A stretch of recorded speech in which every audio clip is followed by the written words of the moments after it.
All right. Welcome everyone to another edition of the Garden Hour with MU Extension.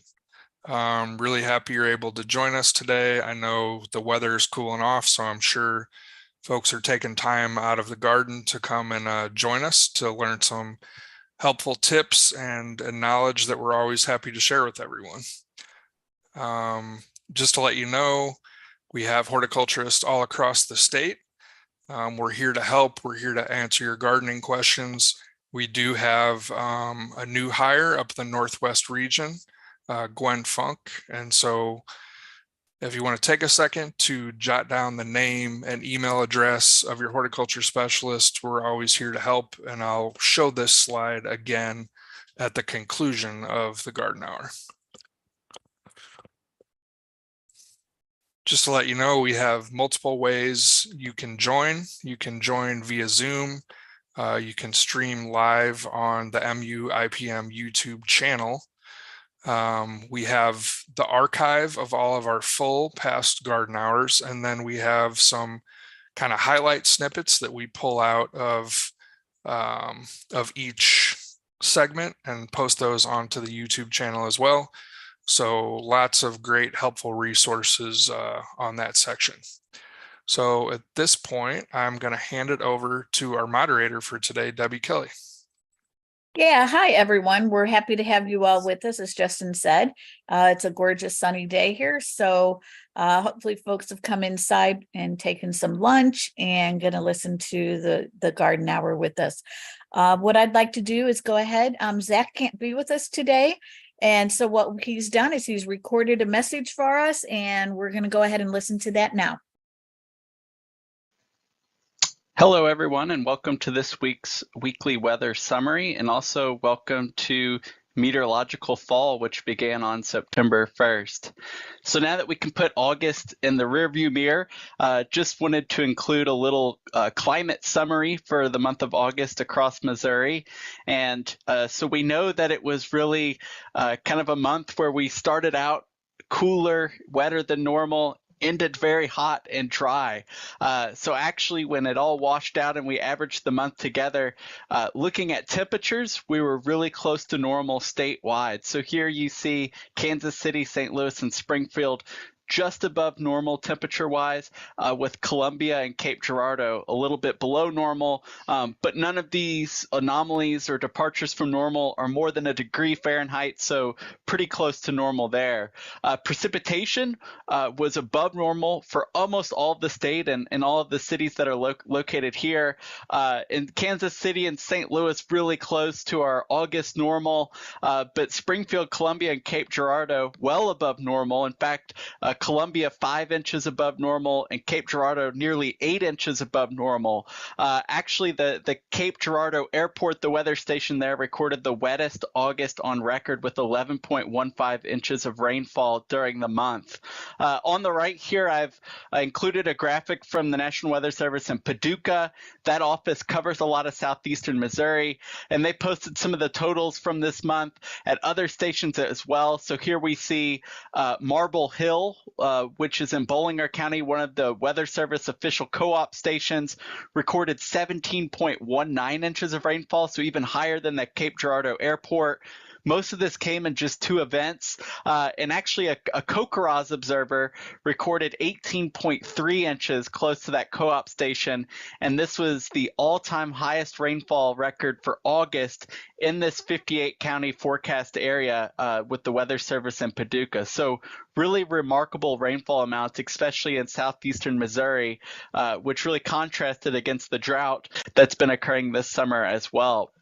So when we look at the previous 30 days of precipitation, now this begins going back to August 7th. So we're not seeing that big band of precipitation from those early August rainfall events, but we still see a pretty wet month overall. So anywhere in yellow is greater than 2 inches of rainfall, and the reds we're getting 3, 4, 5 inch totals. So you can see some places really lucked out with a lot of rain during August.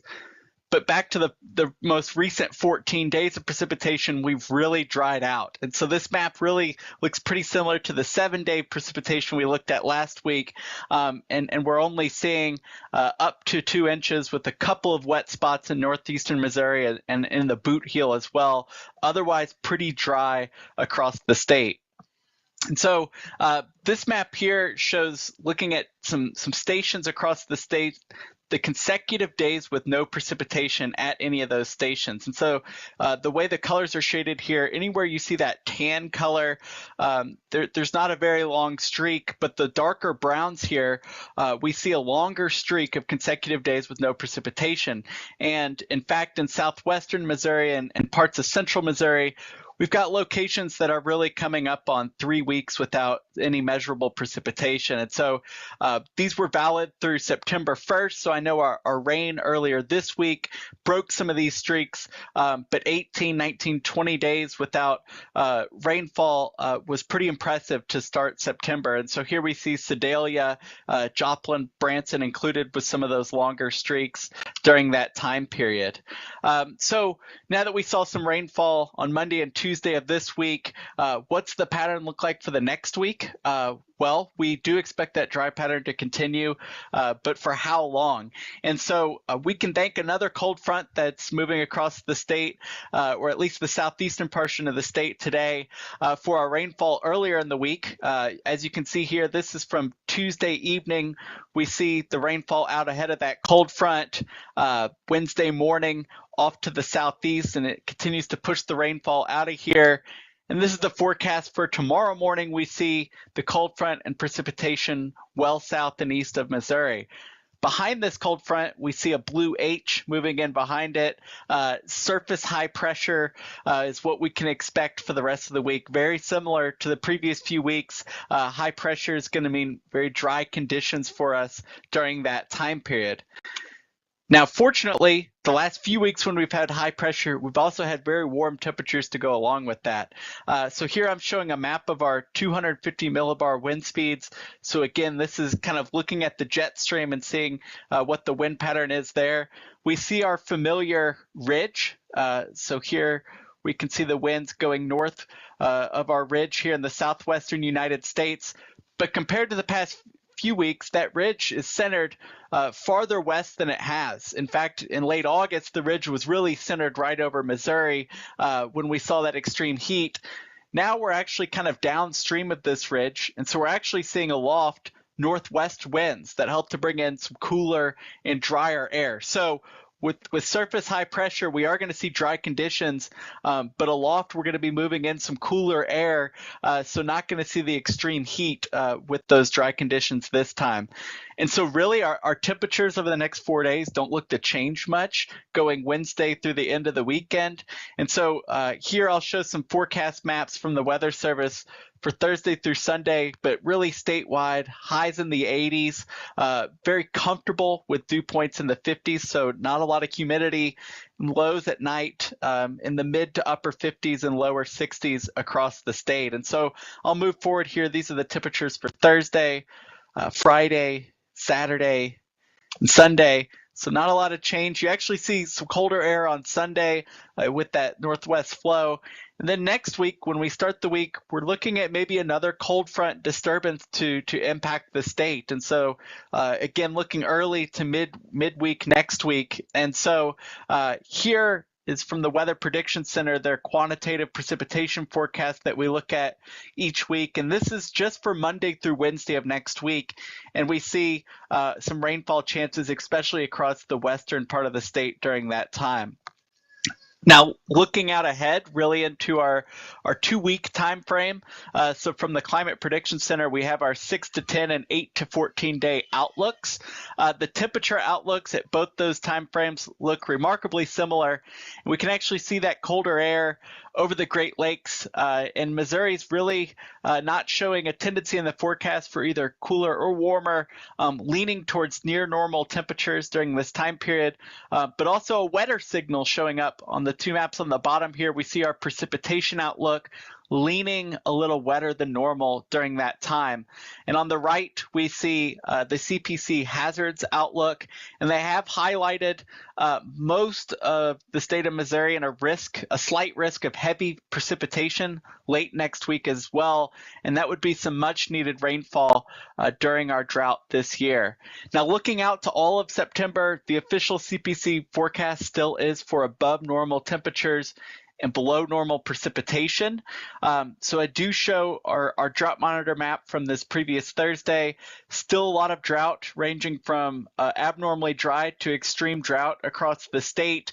And when we combine that monthly forecast with the current drought, on the right here is the CPC drought outlook and a forecast for the persistence and development of drought during this month. So we hope that forecast change and maybe we really can set up a wet pattern next week.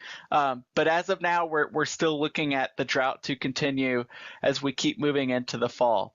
So that's all I've got for today. Sorry I couldn't join in person, but I'll leave my contact information and feel free to reach out with any questions. So thank you. And thanks, Jared, for showing that video for us. We appreciate it. And we always appreciate having our weather shown here because it's important to us as we grow all of our plants and make our plants look great.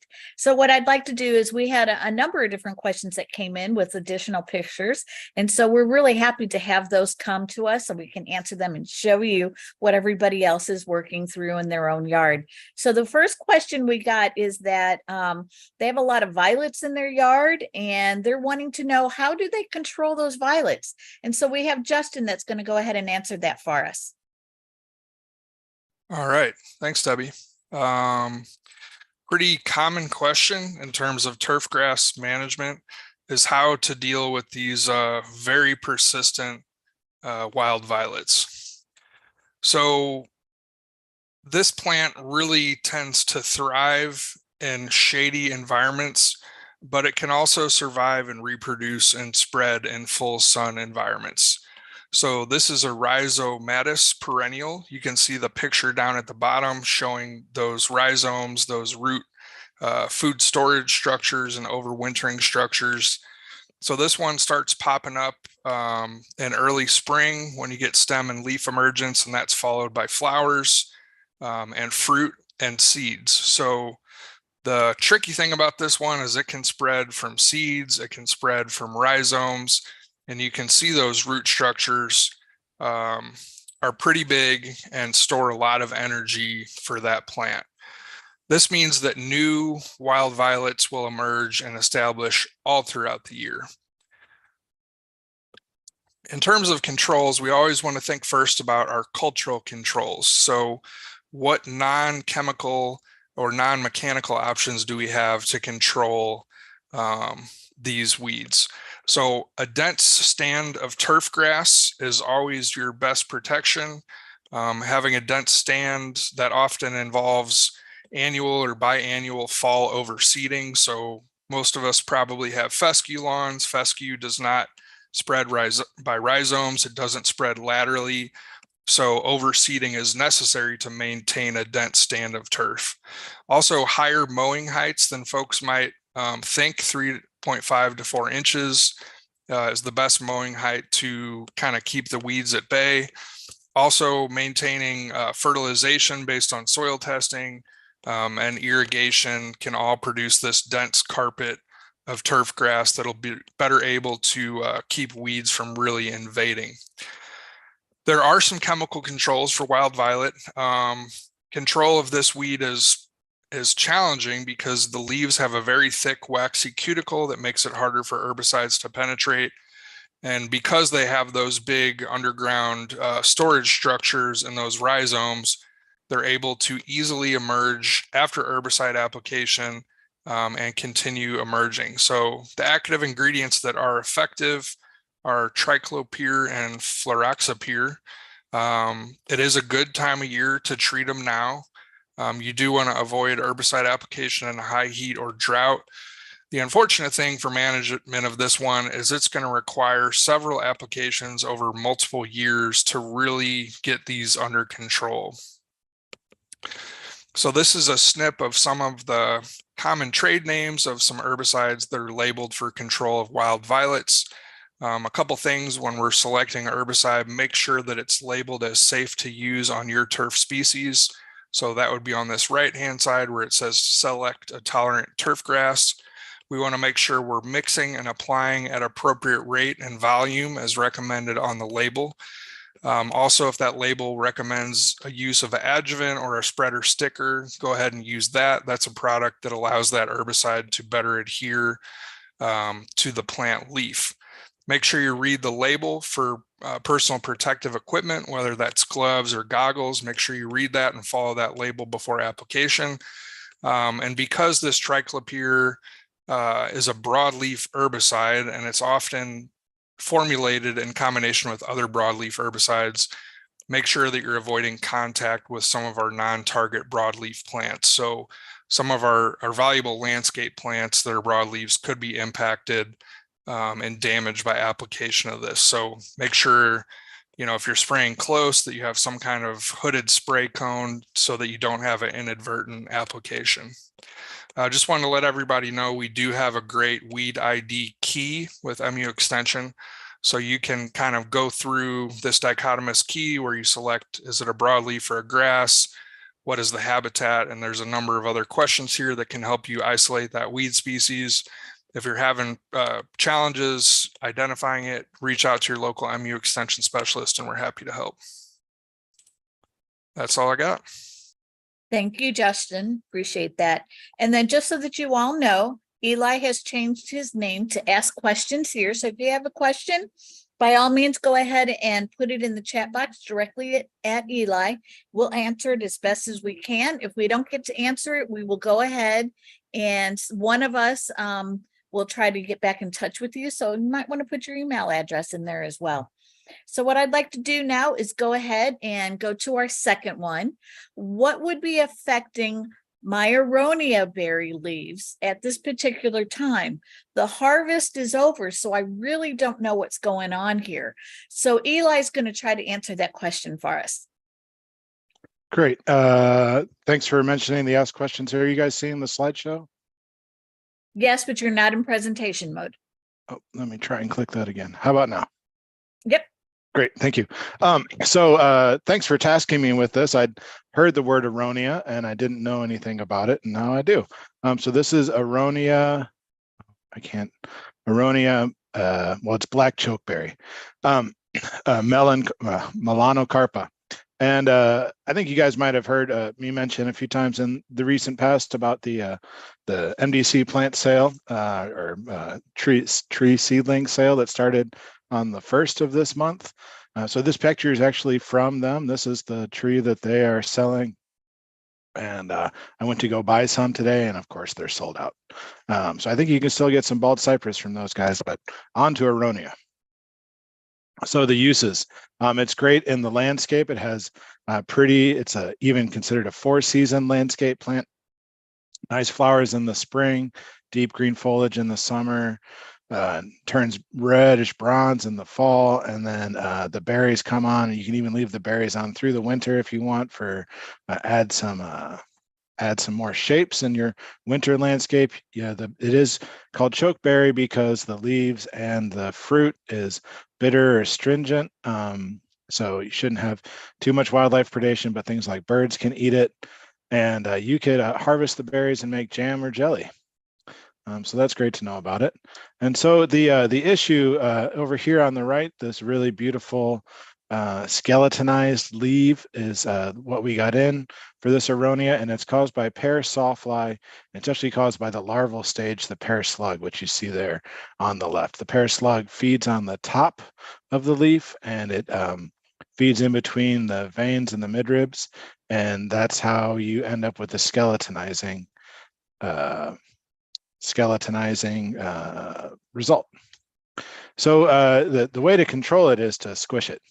But I thought it was really interesting, this publication from Wisconsin, that they state that the pear slugs, which is the slug of this sawfly, often complete their feeding before gardeners take notice that leaf damage has occurred. So before you treat, right, you maybe, the person sees this issue with skeletonizing, they need to go and check to see that the pear slug is still there, because they may just be treating for nothing. But I know lots of you gardeners, I know myself for sure, when I have time, I really enjoy spending time out there with the plants, and I know my family does, and I'm sure yours does too. So I imagine you can catch it while it's in action and keep it from skeletonizing. But yeah, there's a few references should be in the chat, and that is the pear slug, the larva of the pear sawfly, which causes the skeletonizing, and that Aronia Melanocarpa. Thank you, Eli. We appreciate that. One of my master gardeners has Aronia berries in her yard. She's got about 30 of them, and she bakes with them and has brought things in for some of our different master gardener meetings, and they taste really good. So it might be something to put into your yard at some point in the future if you're thinking about a type of a berry to put in a bush. What I'd like to do now is I'm going to go ahead and do one myself. We're going to be talking about the best time to actually transplant your perennials. So let's look at this here. So first of all, let me get my stuff out of the way. So dividing perennials. This is a picture of mine in my front yard, and those white daisies are very crowded. They really do need to be taken care of. And yes, I know I need to go out and deadhead those flowers. So, we all are busy, and it was Labor Day weekend, so I didn't have a chance to get out there and work because I was out of town. So let's talk about dividing the perennials. So one of the things you need to look about is why divide them. First of all, as you could tell, it was really overcrowded. So dividing helps to prevent that overcrowding. It also helps to rejuvenate the plant itself by taking out some of those plants and leaving some room in there so that they can grow and thrive again. We also want to divide them because it's less competition for nutrients and for water. There were gobs of plants in that first picture, and so they're all competing for the same fertilizer, for the same nutrients, for the same water, for the same whatever it might be in that particular area that they're searching for. If you divide it out and you give them more space, there's more airflow. With more airflow, you naturally going to have the capability of lessening the diseases that could be occurring on your plants as well. Stimulates new growth. So if you give a plant space, it's going to rejuvenate and continue to grow and to grow well. It becomes more vigorous in its blooming.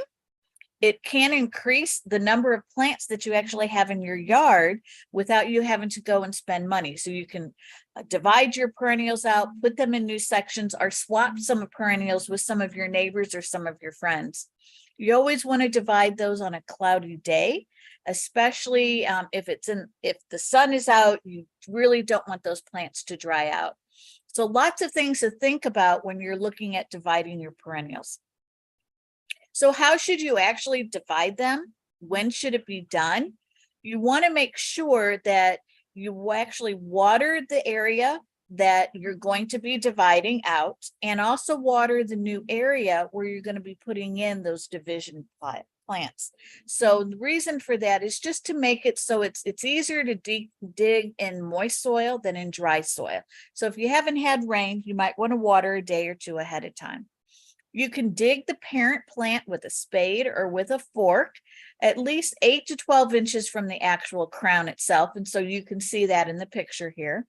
You want to get as deep underneath those roots as possible, and you want to lift them up gently and then remove as much of that soil as you can and put it back into that hole, of course, where you're just digging that out, because portion of that plant that you're dividing, you're going to probably put back into that same hole. So how should it be done? Again, you want to separate once you dig that out, the mother plant, you want to go ahead and separate them into smaller plants. You can gently pull them apart depending upon the type of plant that it is and the kind of roots that they have. You could also cut those roots with a knife or a spade, as you see up, hand spade, trowel up here in this picture at the top. You could use the spade to actually cut it totally in half as well. The other thing that you want to do is you want to make sure that as you divide out those different plants, that you have at least 2 or 3, perhaps at least 3 to 5 good shoots that are growing from that new divided plant. And you want to have some nice, good, healthy root system that's going to go along with those tops. You want to keep them in the shade and keep them moist until you can actually get those plants into the ground. So when should you actually divide? What time of the year? That really depends upon when the plant is not flowering. So if you have fall blooming plants, you want to divide those in the spring. If you have spring or summer blooming plants, you want to divide those in the fall. And I've got here a link, and it's going to be dropped into the chat box. So if you've got perennials and want to divide, go ahead and grab that link. This is an excellent display of a chart of perennials from the University of Minnesota. Gobs of them are listed on this, and they actually tell you the best time to be able to divide those plants. Now, remember, this is from the University of Minnesota, so their temperatures are going to be a little bit colder than what we are. So take that into consideration. If you're blooming and you're like, well, really, we're supposed to divide it when it's not blooming. So remember, it gets colder up there quicker than it does down here. And we want to make sure that we have enough time in the fall to be able to let those roots start growing before our soils actually freeze. Were there any questions that might have come into the chat box? None as of yet. Okay, great. Thank you. So what I'd like to do is go back to Justin. We had something come in that talked about pecan harvest and had a picture that came in with it. So Justin, let's talk about that. All right. So we had a good picture that was sent in related to, I noticed my pecan trees had a lot of nuts on them. How do I harvest these? Is there special equipment? When should I harvest them? So let's dive into that. So the pecan tree, the scientific name is Carya illinoensis.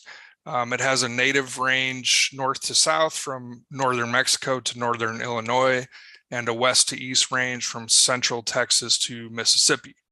It's the only major nut crop tree that's native to the US, but I say that with a caveat because I'm sure I will offend the black walnut enthusiasts.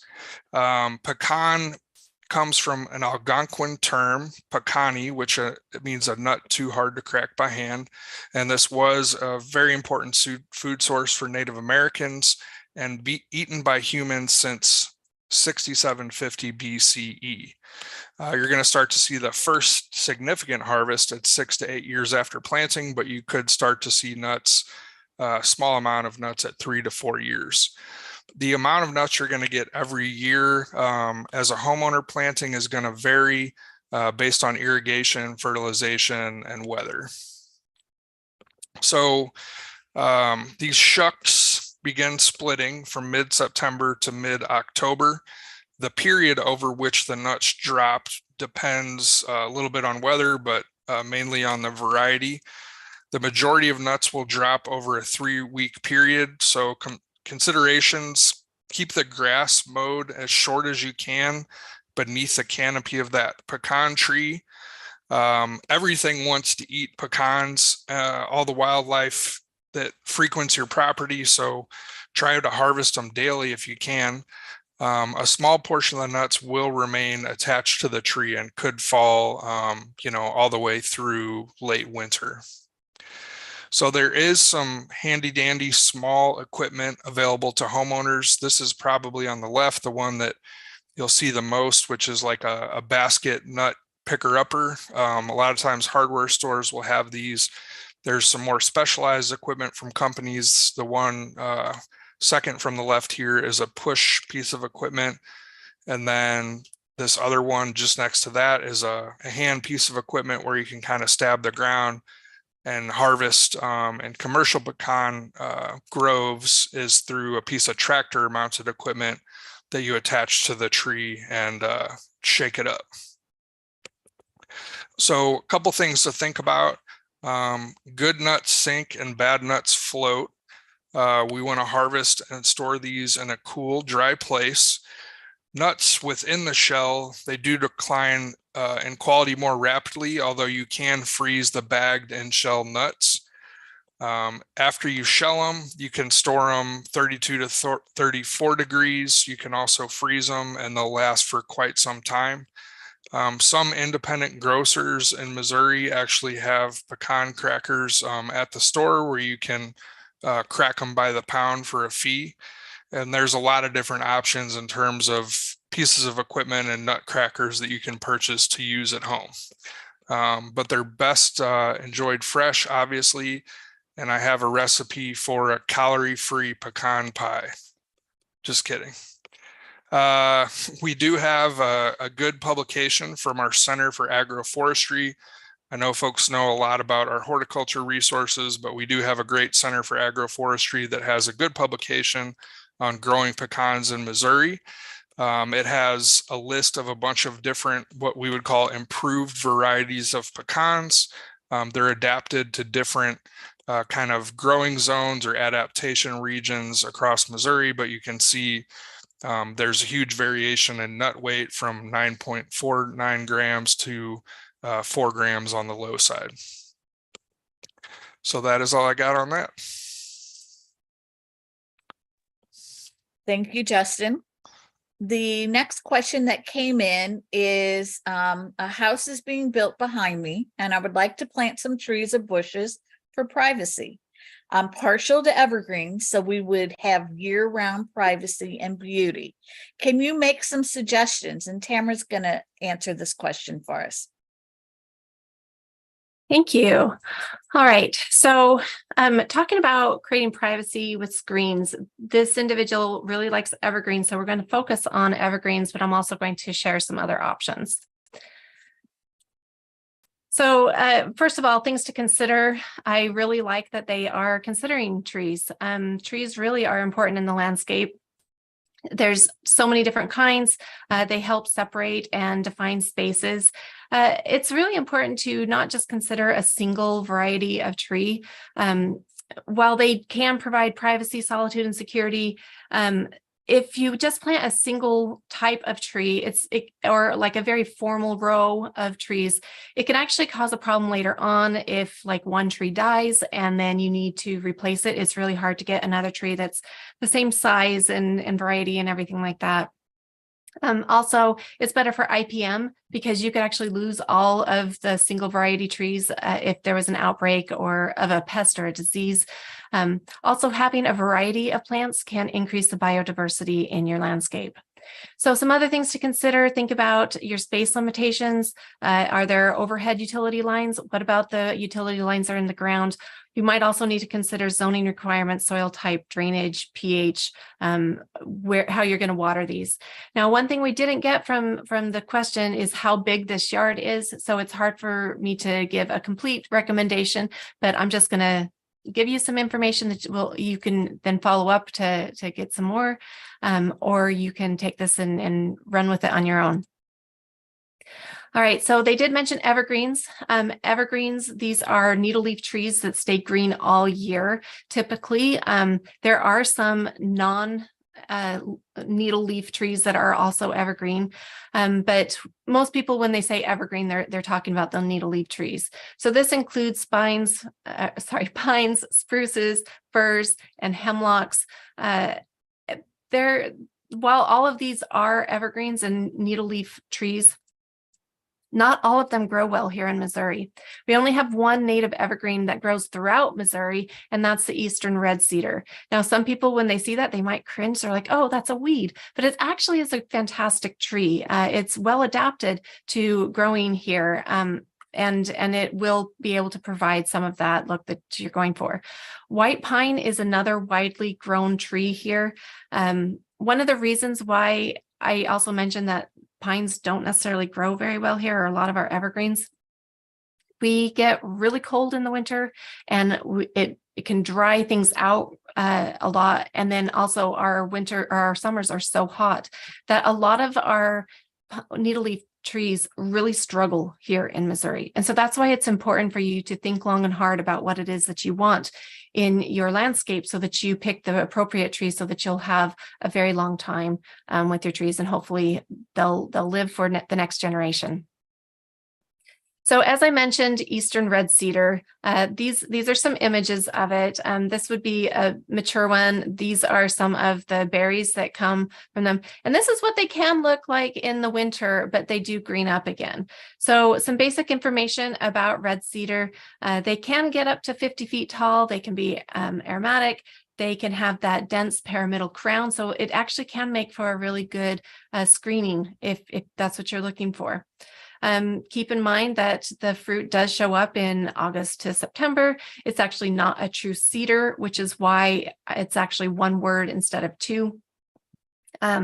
It's a fantastic habitat to many birds and mammals. It does have some issues. Bagworm really likes it.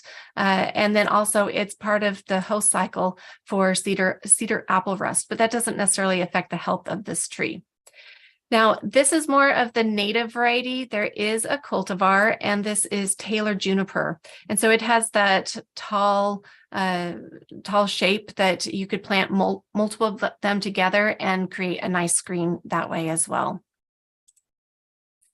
So just some other trees that I've mentioned. Eastern white pine is one that you will see planted throughout the state. And it seems to do all right for many people, but it probably will be a little bit shorter lived in Missouri than it would be elsewhere. Another very large tree. It's beautiful. You can identify the Eastern white pine when you look at these pine the needle bundles, and they're going to have they're going to have 5 needles that are 3 to 5 inches long. They're soft. They're very flexible. It really is a beautiful tree. Some other pine trees that you might consider, keeping in mind that they're going to need to have optimal conditions to live in and to live a good life.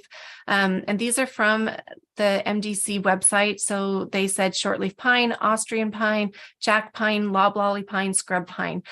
These are all possibilities. If you do find these in Missouri, in where you might consider in nature, they actually do not. They're not trees that naturally replicate here or reproduce here. So if you do find them in the woods, look around. There probably is an old homestead there. Anyway, so you might find these, and you might consider these as evergreens. Now, there are some other evergreen or evergreen-like trees and shrubs to consider. This right here is the American holly. It is an evergreen. It's not a needle leaf plant. It is beautiful. It does have special soil requirements. And then also Eastern hemlock is another one that I see a lot of folks will use. It is beautiful. Bald cypress is actually not an evergreen, but it looks like it. So it's a cool tree to have in a landscape. Some other trees that you might want to consider, again, having a diversity of plants is going to help. These, of course, will lose their leaves in the winter, but they will come back. So this is from a publication from Penn State University, so I will share that. There's a bunch of different trees. I didn't finish filling this out, but dogwood, there's not just the dogwood tree, but there's also dogwood shrubs that you might want to consider that just have a very attractive leaf. Lots of different varieties there. And then some other screening options that you might consider. So I love that they were considering trees and shrubs. There are some other things that you might be able to do. Of course, privacy fencing. Some people will use bamboo screens. I do put a warning on there. Please don't plant live bamboo in your yard. It can be very invasive. Also living walls. This is a living wall that's found on campus in Columbia in the Life Center. And it's beautiful. They can be indoors. I've seen them outdoors as well. You can also use natural screening with boulders, rocks, even mounding the soil to help, and then maybe even planting on top of that. Of course, like lattice screens, you can create artificial screens, mixed materials. So you might use some of these rocks and boulders and plants.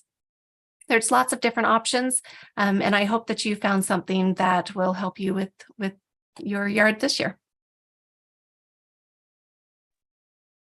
Thank you, Tamara. We appreciate it. Lots of good suggestions there for people who might be looking for some sort of a privacy fence or privacy area or barrier. So what I'm going to do is see if I can't stump you guys with horticulture terminology. So I have the term calyx. So it's a part of a plant, but is it part of the flower structure, a part of the root hairs, or part of the stem of a hardwood plant? So if Jared could pull the poll up for me.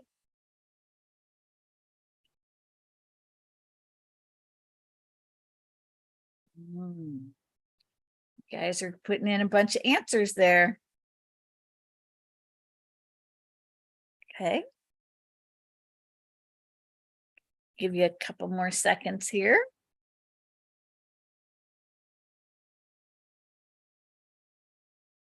All righty, I'm going to go ahead and end the poll.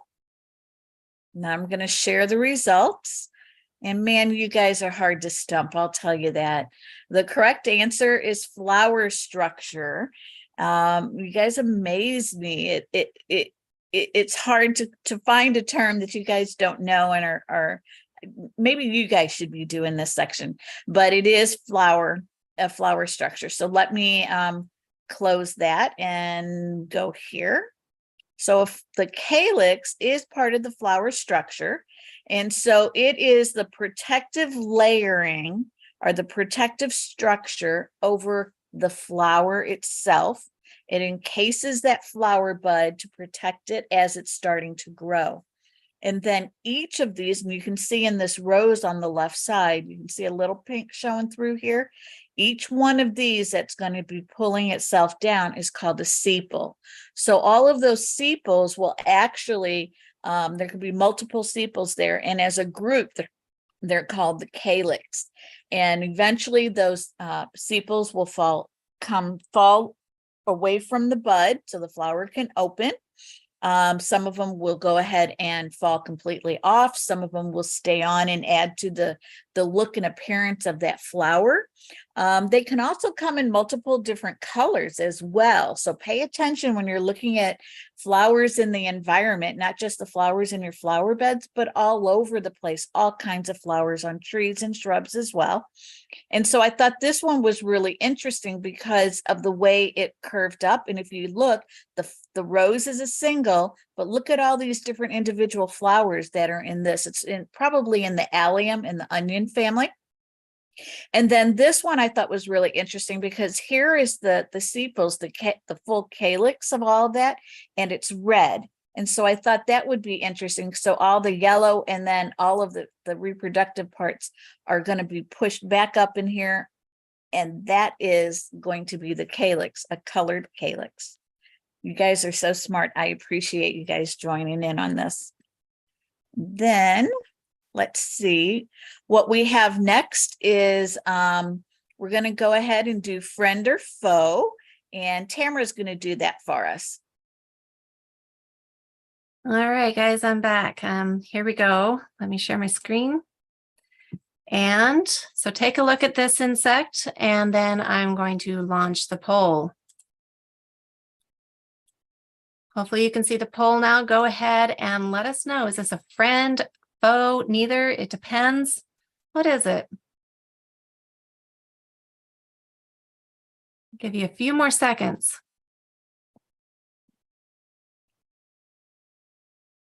All right, so get your vote in. 5, 4, 3, 2, 1. All right, I'm going to go ahead and end the poll, and I will share the results. All right, so with this one, most of you said that it's a friend. It was almost even, friend or foe. Quite a few of you said neither, and a few of you said it depends. Okay, I am excited, kind of. I stumped you. I think that it might be because I have this actually on my thumb, so it seems like it could be pretty friendly. However, this is actually a major pest in the horticulture world. This is the squash vine borer. It is, even though it looks kind of looks like a wasp, it's actually a fantastic mimic. So this is a moth in the Lepidopteran order. It is a clearwing moth, and I really like how it is a great mimic. I mean, it actually, when it's fluttering its wings, it actually can buzz a little bit. So it really does a good job of looking the part and acting the part of a wasp. On the other hand, it cannot sting you, so you don't have to worry about that. Now, like I said, this is a major pest of cucurbits. So like summer squash, it devastates crops. It can affect some of the other cucurbits, but there are some that don't seem to have as many of an issue. You'll typically see the adults being about 1/2 inch. This is what it looks like. If you look really closely at the beginning of the season when they start laying eggs, and that's going to be like late June, typically, depending on where you are in the state of Missouri, but they're flat, they're brown, they're really, really small. So you'd really have to be looking for them. Now, they actually overwinter as larvae or pupae in the soil. So it's important to know that so that you know how to take care of them if you do have a problem with them. So interestingly, you might not actually see the adults, but if you are planting cucurbits and you're not taking precautions and you're not planting things that are resistant to them, then this is what you're going to see. You're going to see a plant, you're going to see your squash that completely wilts, and you're going to wonder why. But if you look down at the base, you're going to see it looking pretty bad. And then you're going to, if you dig into it a little bit, you might see what looks like a white worm, and that's the caterpillar. And so there's several things that you can do to prevent this, as well as possibly, if you're quick about it, be able to save the crop. So it is a very challenging pest to prevent and manage, but monitoring is going to be really important. You can watch for them, you can actually trap for them, trap for the adults, and then continue to monitor. But some things that you can do, you can plant things that are resistant or not usually attacked. So like cucumbers are typically not attacked. A lot of the melons tend to not get attacked as much. Some of them do. Butternut squash would be another example of one that doesn't always get attacked. I lose my summer squash every year if I plant them, so I'm kind of giving up on those. But you can also plant them a little bit late in order to, when the crops get to be the right size and the adults aren't as active anymore. If you do have this, it's important that you pull and destroy any plants that are killed by this moth. You can also use planting or floating row covers if you do detect these, but you have to be careful if your plants are flowering, then they're not going to be able to have bees if you use that. So it can cause a problem that way. Also, rotating your crops is important.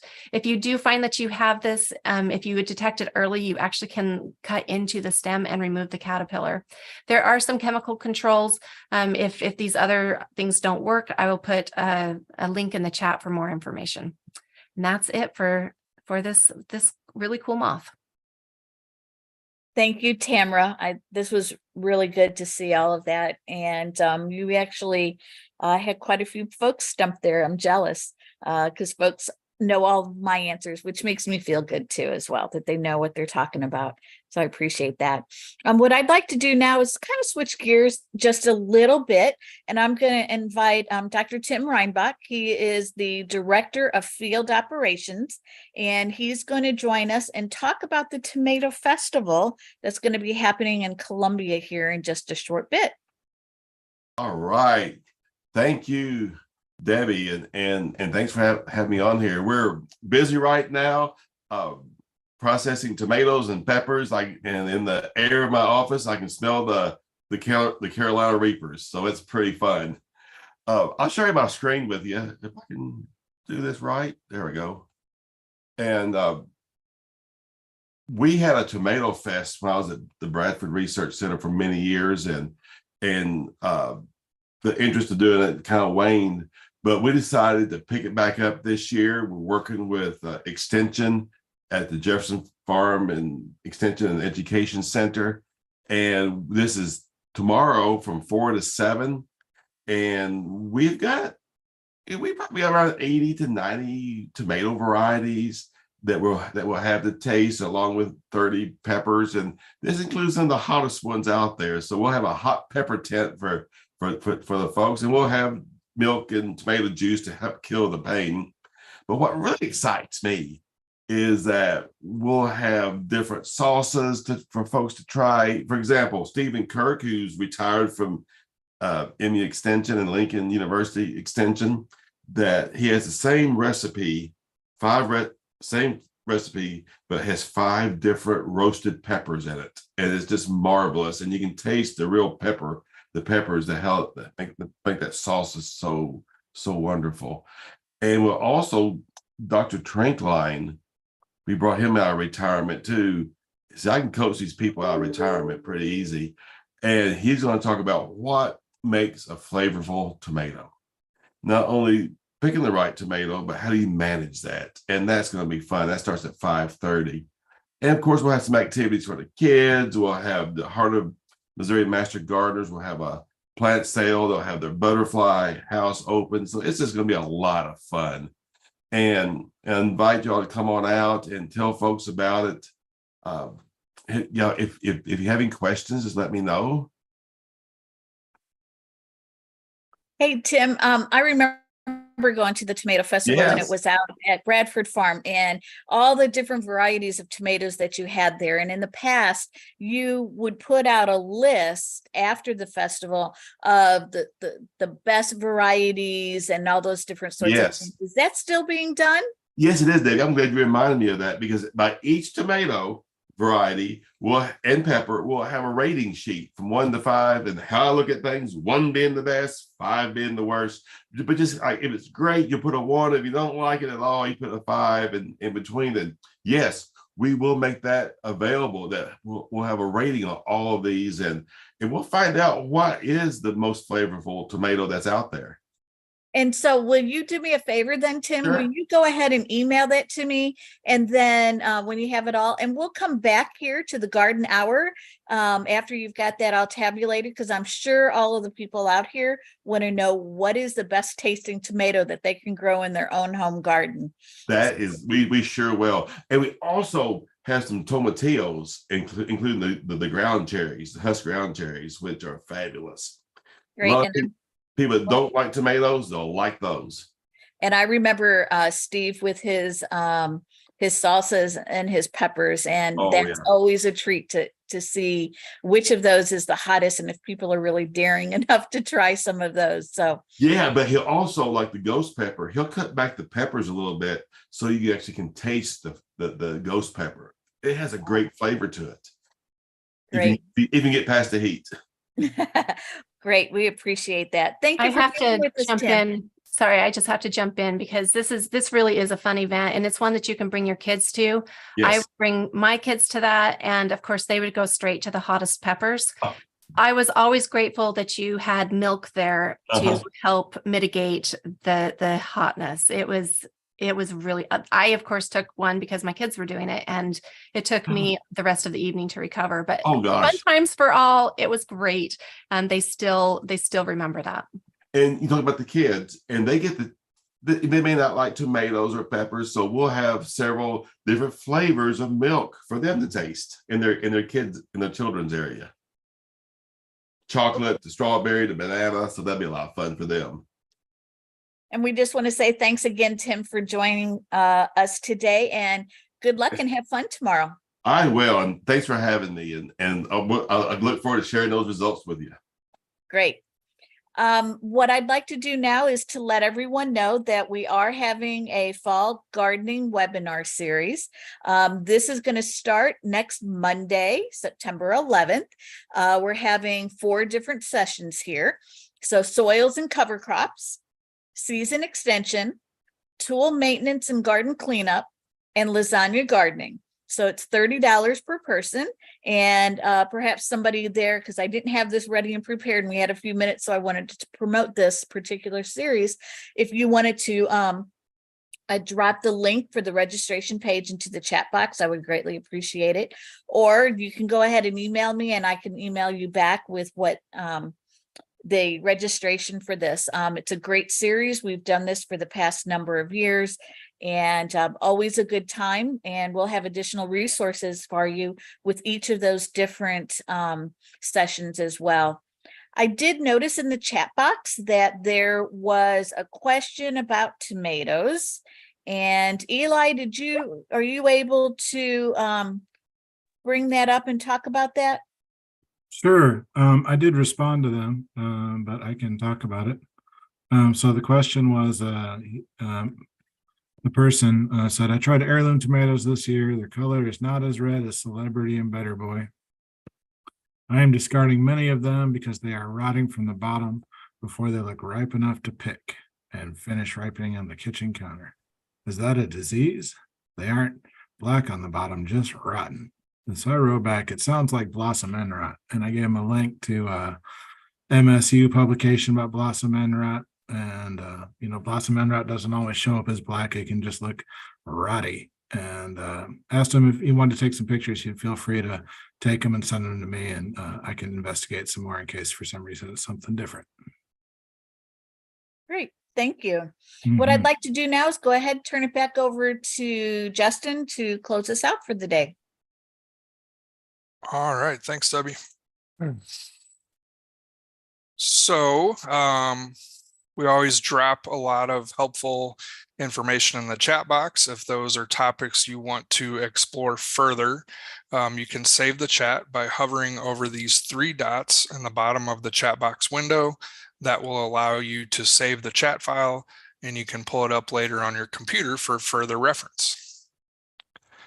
So moving forward, we're going still on our weekly schedule. If you have questions that you'd like answered, you can submit those at our registration site. We're always happy to answer your questions.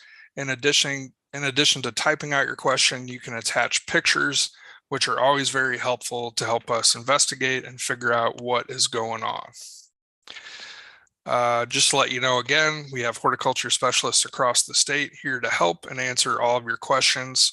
So if you want to take a moment there to jot down the name and email address of your local horticulture specialist, we're always happy to hear from new folks and always happy to help.